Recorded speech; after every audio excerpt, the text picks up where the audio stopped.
তবে এই সিদ্ধান্তের পেছনের গল্পটা কিন্তু এত সরল নয়। বোয়িংয়েরই বিজয়ের পেছনে রয়েছে তীব্র ভূরাজনৈতিক দাবার চাল।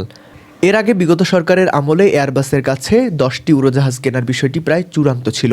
2023 সালে ফরাসি প্রেসিডেন্ট ইমানুয়েল ম্যাক্রো ঢাকায় এসে তৎকালীন প্রধানমন্ত্রীকেও ধন্যবাদ জানান। কিন্তু ক্ষমতার পালাবদলের পর দৃশ্যপট বদলে যায়। গত আগস্টে যুক্তরাষ্ট্রের সঙ্গে শুল্ক ও বাণিজ্য নিয়ে আলোচনার সময় বর্তমান সরকার বোয়িংয়ের কাছ থেকে 25টি উড়োজাহাজ কেনার প্রতিশ্রুতি দেয়।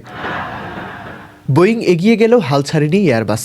গত নভেম্বরে ঢাকায় ফ্রান্স, জার্মানি, যুক্তরাজ্য এবং ইউরোপীয় ইউনিয়নের শীর্ষ 4 রাষ্ট্রদূত একসঙ্গে মাঠে নামেন।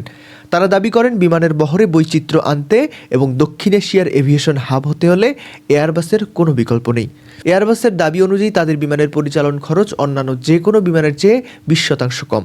দক্ষিণ এশিয়ার 72% ফ্লাইটই এখন এয়ারবাস দিয়ে পরিচালিত হচ্ছে। এমনকি বাংলাদেশের ইউএস বাংলা এয়ারলাইন্সও সফলভাবে এয়ারবাস ব্যবহার করছে।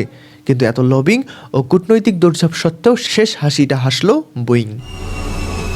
এভিয়েশন সংশ্লিষ্টদের মতে এয়ারবাস প্রযুক্তিগতভাবে যতই উন্নত হোক না কেন, বিমান বাংলাদেশ এয়ারলাইন্স মূলত মিক্সড ফ্লিট বা মিশ্র বহরের জটিলতা এড়াতেই বোয়িংয়ের দিকে ঝুঁকছে।